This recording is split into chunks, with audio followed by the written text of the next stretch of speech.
关于瑞典、芬兰加入北约这事儿，终于有一半尘埃落定了。这件事的影响远超所有人的想象。在北约宣布芬兰正式加入北约之后，俄罗斯不仅失去了重要的入海口，还导致对峙边界线增加了1倍。火力军的感慨就是，现在俄罗斯地缘态势最差的时候。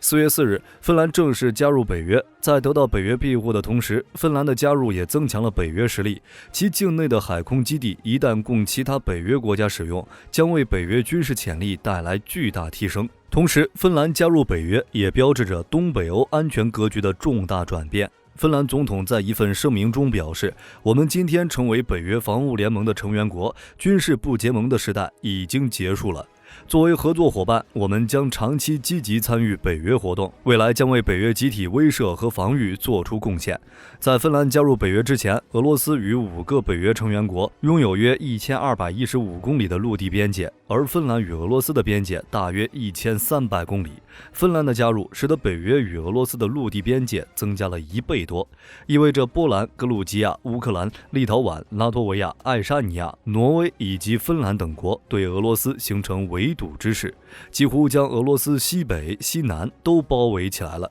只要北约与俄罗斯发生任何一点摩擦，就可以利用这些国家对俄罗斯进行监控、施压，甚至是全线开战。同时，芬兰也能获得北约的支持。事实上，芬兰与北约之间的合作很多，其军队以伙伴身份定期参加北约演习。10多年来，北约空军司令部在演习期间与芬兰空军合作，以此来支持北约行动。此前，芬兰空军还参加了北约反应部队，定期加入盟军警戒飞行，在波罗的海上空进行警戒。去年夏天，芬兰还参与了一场名为欧洲卫士的演习，演练从黑海到波罗的海与俄罗斯的假想战争。从芬兰边境到圣彼得堡仅有152公里，到北方舰队的主要基地北莫尔斯克只有200公里。芬兰装备了美制的 M270 火箭炮系统，使用射程300公里的陆军战术导弹系统，就足以覆盖这2处要地。俄芬两国之间上千公里的陆地边界，在芬兰加入北约后，随时可能成为前线。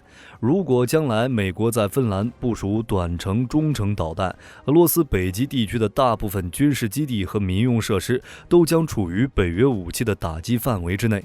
芬兰的加入也增加了北约的军事实力。在2战以后，芬兰是少数几个在和平时期保留一支备战军队的欧洲国家。毕竟凶恶的俄罗斯就在身边，芬兰每年训练大约 1.2 万新兵，然后会成为28万名战时预备役士兵的一部分，每年约有1万人被轮流征召训练，大约87万名芬兰人有义务在需要时被征召入伍。芬兰军队动员潜力可达到100万人，这将是一支训练有素的军事力量。芬兰在军事上不仅拥有军事潜力，而且拥有强大的电子情报资源。北约远程侦察机也可能会出现在其领空，这将增加对俄罗斯的压力。芬兰陆军装备了600余辆坦克，其中200辆是豹 2A6 与豹 2A4， 拥有西欧最强大的火炮部队，装备了1500门火炮，超过了波兰、德国、挪威和瑞典军队目前的总和。芬兰的防空系统包括至少650枚导弹，另外还从瑞典萨博公司与以色列拉斐尔公司采购了更多的导弹。芬兰拥有数量不详的非武装型轨道飞行器无人机，并且正在购买1000到2000架以上的无人机。另外，芬兰的空军实力也不弱，拥有一支由61架 FA-18 大黄蜂战斗机组成的机队。芬兰计划采购64架 F-35A 战机来取代这个机队，这些战斗机将在2026年开始交付。在上个月，丹麦、芬兰、挪威和瑞典宣布将联手运营一支总数包括250架战机的庞大机队。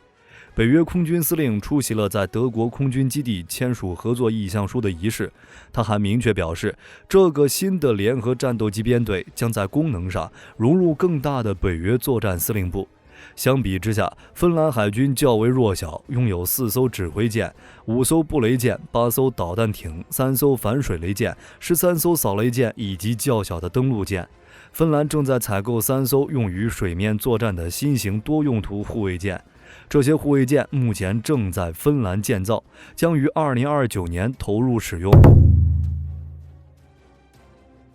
前面所讲的增强北约军事力量倒在其次，最主要的还是波罗的海的影响。芬兰的加入使得波罗的海三国的安全形势得到了根本性的改变，而这对俄罗斯的影响才是最大的。如今的俄罗斯是从如今的基辅开始发展起来的。基辅罗斯公国经过数百年的战争才打下目前俄罗斯的欧洲部分。然而，由于北极地区常年冰冻不适合航行，所以沙俄四处寻找出海口。当时西伯利亚和远东地区都是苦寒之地，沙俄生产力低下，不足以将力量投入这些地区，于是将目光投向了波罗的海与黑海地区。经过连番大战击败瑞典，夺取波罗的海出海口，建立起圣彼得堡，使俄罗斯从内陆国变为滨海国，终于获得一个相对合适的出海口。但这里接近北极，一年中有数月处于冰冻期，依旧限制俄罗斯海洋贸易与海军发展。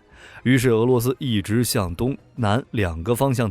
打下如今的西伯利亚远东大片领土，获得了远东出海口。但这里并不是不动港，出海口之梦也破碎。在2次世界大战期间，俄罗斯占领了东欧、南西伯利亚地区，控制了黑海，千年出海口之梦短暂实现。然而300年的努力一夜全部消失了。在芬兰加入北约之后，波罗的海已经变成了北约的内海。想来在100年前，沙俄还手握半个波罗的海，在70年前手里捏着1/3的波罗的海，而到了2023，俄罗斯回到了300年前。如果芬兰和爱沙尼亚再建一座友谊的大桥，那画面就更美了。西方国家相信芬兰和瑞典加入北约将关闭芬兰湾，将完全处于北约的火力控制之下，波罗的海也就彻底的成为北约内海。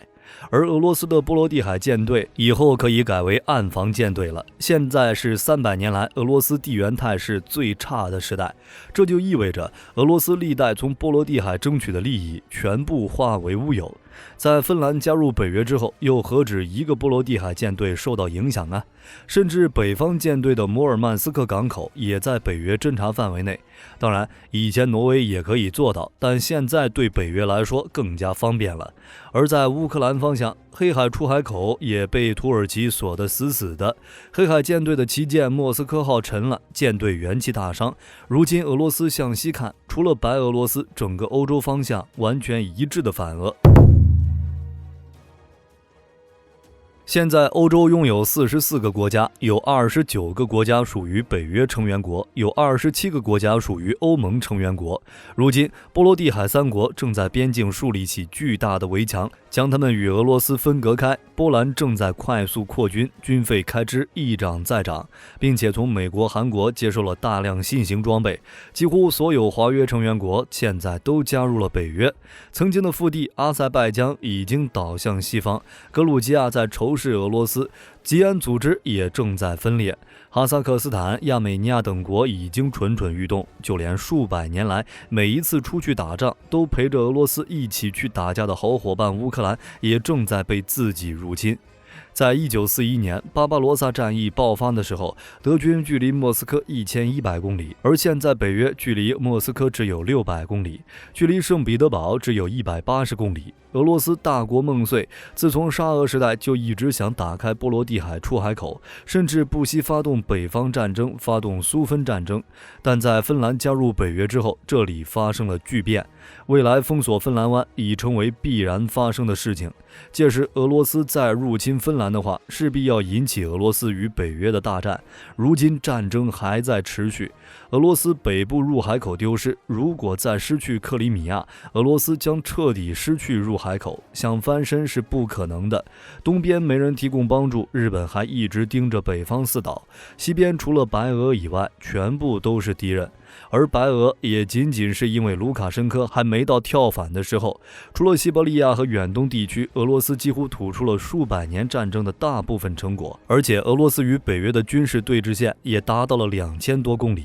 这是人类历史上最长的军事对峙线之一。俄罗斯与北约从点状接触变成了全线接触。在苏联时代，只有2个地方与北约直接毗邻，一个是挪威在北极地区与苏联接触，另一个是土耳其在南方与苏联接触。在苏联解体之后，土耳其与苏联不再接壤，使得俄罗斯与北约的边境长度大大减少。就连波罗的海3国加入北约之后，俄罗斯与北约的接触长度也低于苏联时代。但在芬兰加入之后，这个边境长度改变了，增加了1倍。另外，北约在东翼的防线也变得完整。之前北约东翼的北段，北约成员国挪威和波罗的海3国隔着1500多公里；北约东翼中欧段，白俄罗斯与乌克兰横亘在北约和俄罗斯之间。面对北约东扩，俄罗斯在各方面上还是可以分而治之的。但芬兰的加入使得北约形成了一条完整的防线。如果俄罗斯在乌克兰战败的话，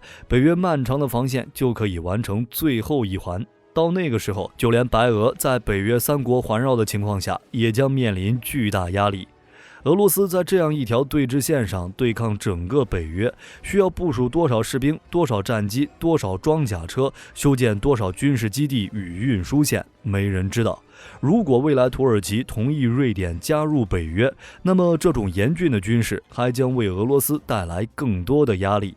炸药之王诺贝尔的祖国瑞典军工的名气可不是虚传的，他们自己研发制造的战斗机、火炮、坦克、反舰导弹、通信雷达以及潜艇等武器非常先进，核工业也一直世界领先，曾经差一步就能造出上百个核弹，后来主动放弃了，但是现在也仅仅就差这一步。目前瑞典是世界第4大军工出口国，家门口多出2个军事强国，势必要牵制俄罗斯的军事布置。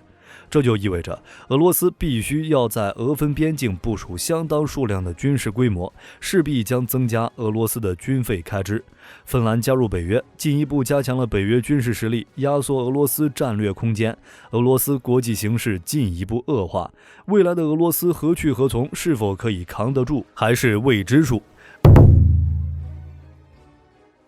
由于芬兰的加入，导致俄罗斯面临前所未有的危机，所以俄罗斯也在第一时间做出了反应。当然，首先做出的还是话语上的反应。俄罗斯警告称，北约的进一步扩张不会为欧洲带来更多稳定。如果北约向新加入的成员国派遣任何军队或武器，俄罗斯必将扩大兵力部署，加强西部和西北部的军事能力，在这2个方向组建新的部队集群。其实在今年早些时候，俄罗斯国防部长就表示将加强与芬兰邻近地区的部队集群。这个集群包括3个摩托化步兵师和3个空降突击师，同时还将考虑完善雷达侦察系统、防空导弹以及歼击航空兵系统。这就意味着俄罗斯需要组建新的防空导弹系统与无线电技术部队，重建苏联时代驻扎在该地区的所有航空兵团，陆上与岸防部队也有可能增加，导弹部队和炮兵数量也将大幅增加。但事实上，对如今的俄罗斯来说，已经难以有能力再部署更多的兵力，因为仅仅乌克兰战场就已经死死绊住了俄军。也正是俄罗斯的入侵行动，才暴露出了俄军的衰弱。毕竟所有人都觉得，俄军的闪电入侵能迅速击垮乌克兰，重现当年布拉格之春中苏军空地联合突击，迅速控制捷克全境的战例。但谁也没想到，突击基辅机场的俄军被围歼，在乌东沿着公路穿插的俄军因后勤保障不力一溃千里。入侵行动持续到今天，更加暴露出俄军与国内的一系列问题。俄罗斯的噩梦开始了，火力军已经想不到俄罗斯还有什么手段能够度过这场危机。好了，本期影片就到这里了，我是火力军，咱们下期再见。